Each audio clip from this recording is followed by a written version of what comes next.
하나님 말씀 함께 보시겠습니다. 구약성경 사사기 7장 1절에서 8절 말씀 함께 보시겠습니다. 사사기 7장 1절에서 8절까지 한 절씩 교독하도록 하겠습니다. 요룹바알이라 하는 기드온과 그를 따르는 모든 백성이 일찍이 일어나 하룻샘 곁에 진을 쳤고 미디안의 진영은 그들의 북쪽이요 모래산 앞 골짜기에 있었더라.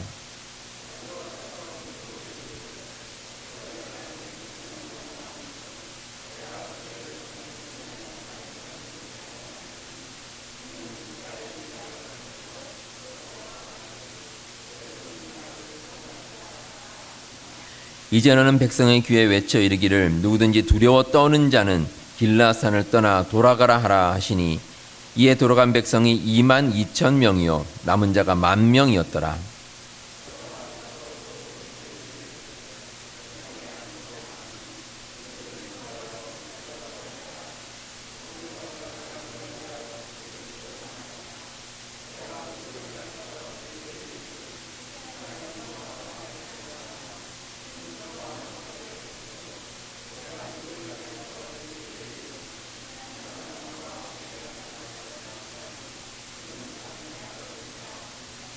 이에 백성을 인도하여 물가에 내려가매 여호와께서 기드온에게 이르시되 누구든지 개가 핥는 것 같이 혀로 물을 핥는 자들을 너는 따로 세우고 또 누구든지 무릎을 꿇고 마시는 자들도 그와 같이 하라 하시더니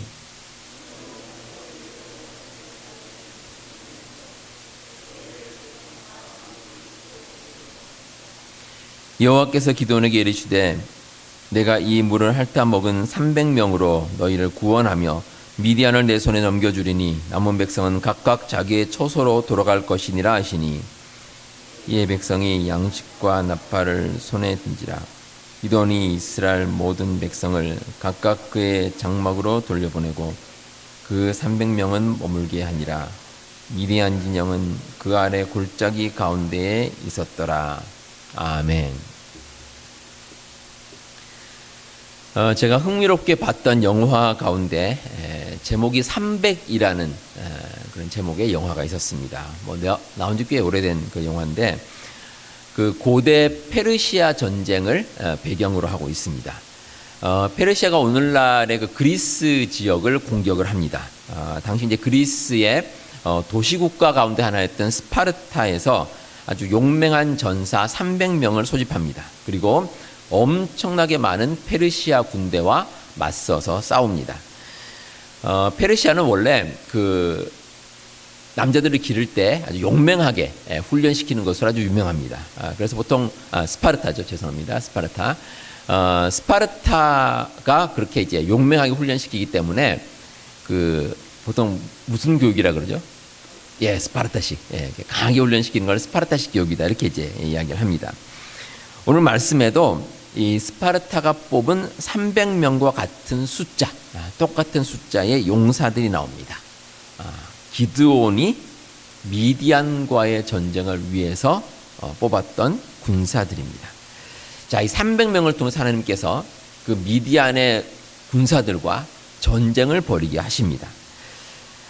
세상의 모든 일에 있어서 이 핵심은 사람입니다. 비단 전쟁뿐 아니라 다른 일에 있어서도 사람의 역할이 정말 중요합니다. 그래서 어떤 사람을 세우느냐가 그 공동체를 좌우할 정도로 아주 중요한 것이 사람의 역할입니다. 그래서 옛말에 그런 말이 있죠. 인사가 만사다. 그런 말이 있습니다.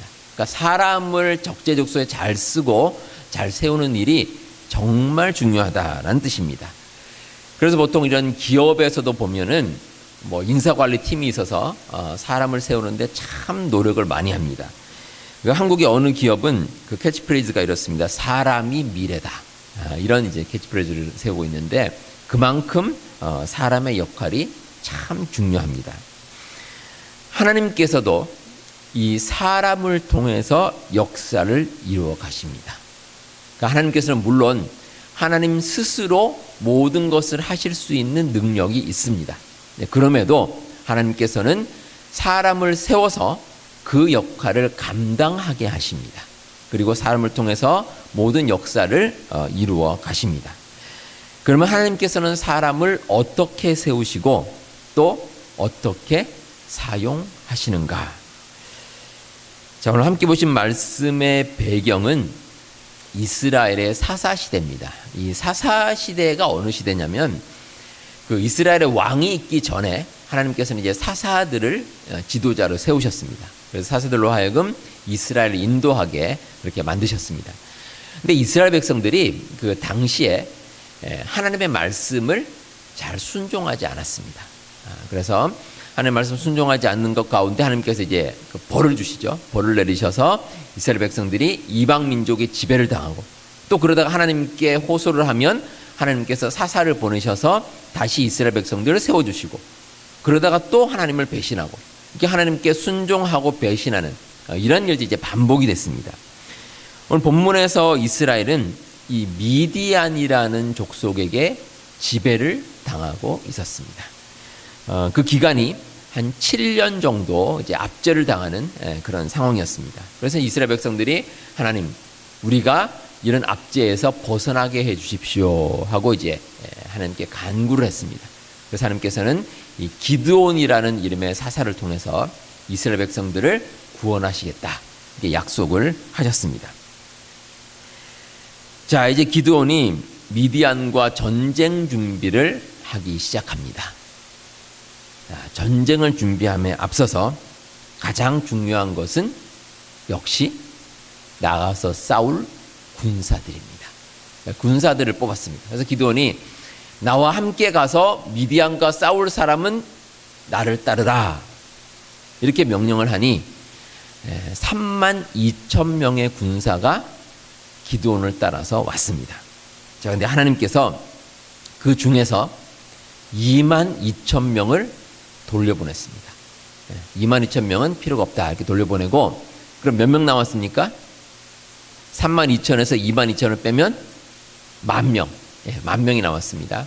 근데 10,000명 가운데서 하나님께서는 다시 말씀하셨습니다. 그 중에서 9,700명을 돌려보내고 300명만 남게 하셨습니다.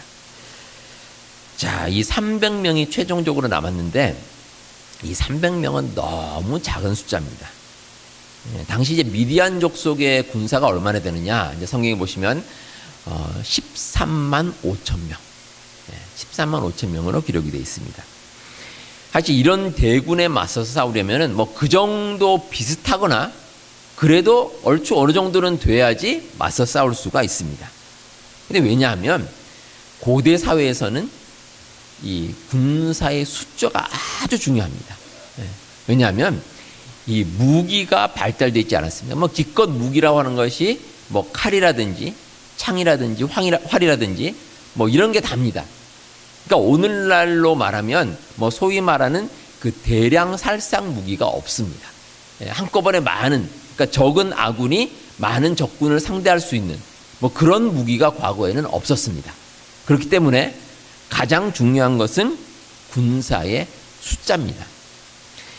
제가 서두에서 말씀드렸던 그 스파르타의 용맹한 300명, 그 300명이 참 전투도 잘하고 용맹하지만 결국 모두 전사했습니다. 왜냐하면 절대적으로 숫자가 부족합니다. 이 중과부적입니다. 그러니까 사실 오늘날도 이 한 나라의 인구가 중요합니다. 뭐 고대 중요했듯이 오늘날도 마찬가지입니다. 근데 한국에 요즘 그렇다 그러죠. 이 인구가 너무 적다고, 태어나는 숫자가 너무 적다고 그러는데 그 제가 1970년생인데요. 저희가 한국 인구가 신생아가 많이 태어난 피크였습니다. 그래서 저희 때가 100만 명이 넘었습니다. 하는 신생아 수가 100만 명이 넘었고 제 바로 다음 해인 1971년까지 100만 명이 넘고 그 다음부터 줄어들기 시작했습니다. 당시에는 뭐 하도 인구가 신생아가 많으니까 정부에서 뭐라고 그랬냐면 아마 여러분들 들어보셨을지 모르겠는데 딸 아들 구별 말고 잘 아시네 둘만 낳아 잘 기르자 뭐 이런 이제 캠페인을 벌였는데 요즘에는 한 해 신생아 수가 한국이 30만 명이랍니다. 그러니까 당시에 비해서 한 3배 이상 줄었습니다. 그러니까 요즘에 오히려 반대로 정부에서 적극적으로 이제 출산 장려를 하는 뭐 그런 상황이 됐습니다. 자, 지금 이스라엘은 엄청난 대군의 미디안 군대와 전쟁을 앞두고 있습니다. 근데 이스라엘 군대가 몇 명이냐? 처음에 3만 2천이었습니다. 사실 3만 2천도 적은 숫자입니다. 13만 5천 명에 비하면 뭐 4분의 1도 안 됩니다. 그런 적은 숫자 가지고 싸워도 이길까 말까인데 하나님께서는 대부분을 다 돌려보내고 300명만 남기셨습니다. 자, 그 이유가 무엇이겠습니까? 오늘 말씀 2절에 그 이유가 나옵니다. 여호와께서 기드온에게 이르시되 너를 따르는 백성이 너무 많은즉 내가 그들의 손에 미디안 사람을 넘겨주지 아니하리니 이는 이스라엘이 나를 거슬러 스스로 자랑하기를 내 손이 나를 구원하였다 할까 함이니라. 네, 이게 이유였습니다. 이스라엘 백성들이 3만 2천도 사실은 작은 숫자지만 그래도 그 숫자를 가지고 나가서 이기게 되면 우리의 작전이 좋아서 이겼구나. 우리의 능력이 있어서 이겼구나. 이렇게 스스로 교만해서 자랑한다는 겁니다. 그래서 하나님께서 3만 2천 가운데 대부분을 돌려보내고 딱 300명만 남기셨습니다. 근데 300명으로는 자랑을 못합니다. 자기가 잘나서 이겼다고 절대 말할 수가 없습니다. 왜냐하면 하나님의 도우심이 아니면 도저히 이길 수 없는 숫자이기 때문입니다. 그래서 하나님께서는 이스라엘 백성들이 스스로 자랑하지 못하도록 딱 300명을 남겨두셨습니다. 자, 이 300명은 정말 소중하게 선택된 사람들입니다. 그러면 하나님께서 이렇게 300명을 선택하고 세우신 기준이 무엇일까? 오늘 두 가지로 한번 묵상해 보도록 하겠습니다. 첫 번째는 두려움이 없는 사람입니다. 두려움 없는 사람. 오늘 3절에 나옵니다. 이제 너는 백성의 귀에 외쳐 이르기를 누구든지 두려워 떠는 자는 길라산을 떠나 돌아가라 하시니 이에 돌아간 백성이 2만 2천 명이요 남은 자가 1만 명이었더라. 하나님께서 군사들 가운데 이 두려워 떠는 사람들을 다 돌려보내셨습니다. 그러니까 한마디로 말하면 이 정신적인 무장이 되지 않은 사람입니다. 그러니까 군사가 나가서 전쟁을 하는데 내가 정말 이 전쟁을 통해서 하나님의 뜻을 이루겠다. 내가 정말 헌신을 다하겠다. 이런 정신적인 자세가 없는 사람은 하나님께서 다 돌려보내셨습니다. 지금 이스라엘 백성들이 이 전쟁에 앞서서 떠는 것은 어쩌면 뭐 당연한 일일지도 모릅니다. 왜냐하면 숫자가 너무 적습니다. 그 상대에 비해서 적은 숫자이기 때문에 두려워 떠는 것은 정상적인 모습인지도 모릅니다. 하지만 제대로 된 일꾼이라면 그런 상황에서도 두려움 없이 나가는 것입니다. 그게 일꾼입니다.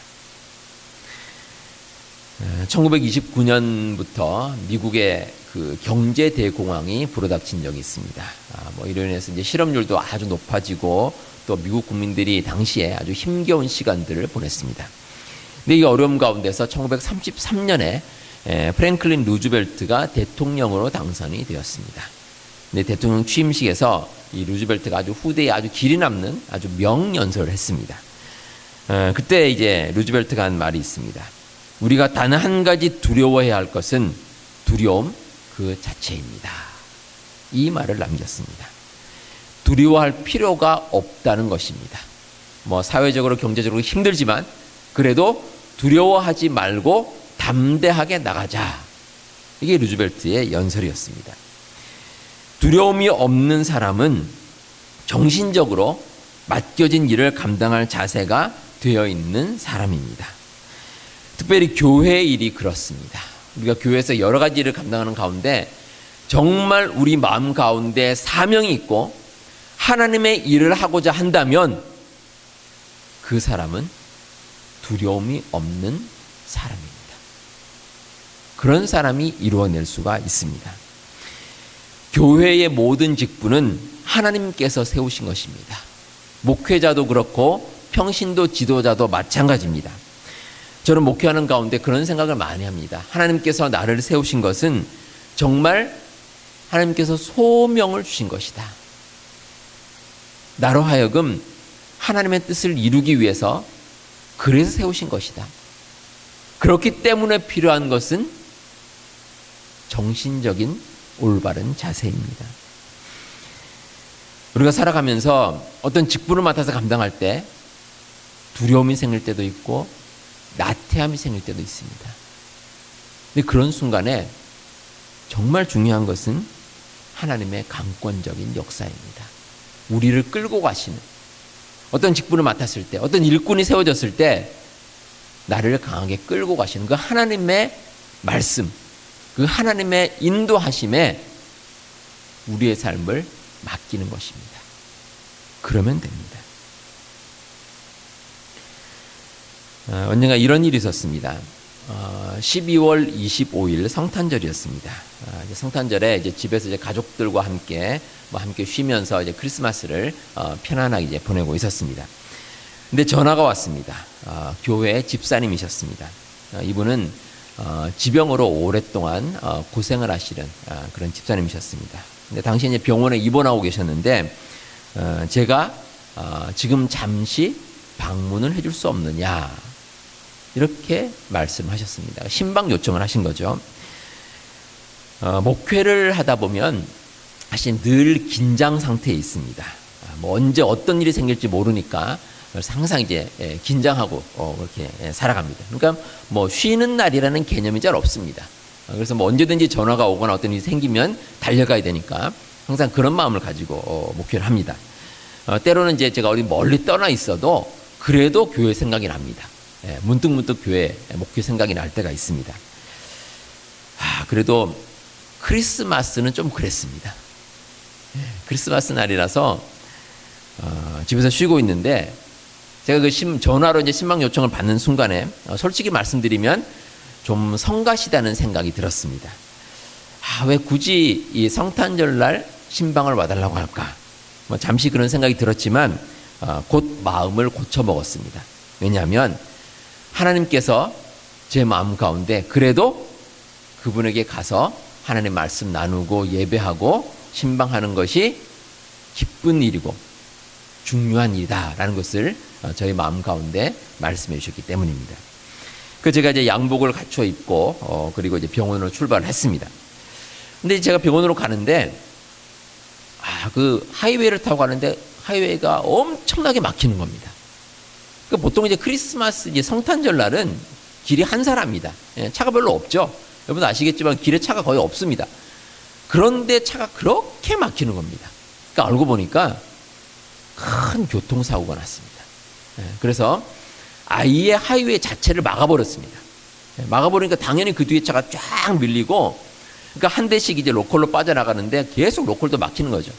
그래서 제가 병원에 가는 그 집에서 병원까지가 한 보통 길어야 20분인데 그날은 1시간 넘게 걸렸습니다. 1시간 넘게 길에서 계속 이제 엉금엉금 차가 기어서 이제 병원에 도착을 했습니다. 도착하고 나서 이제 신방 마치고 돌아올 때도 이제 로컬길로 와야 되니까 아주 오랜 시간이 걸려서 집에 다시 오게 됐습니다. 크리스마스 한나절이 이제 다 지나가 버렸습니다. 그래도 이제 다시 신방을 마치고 돌아오니 참 잘 다녀왔다는 생각이 들었습니다.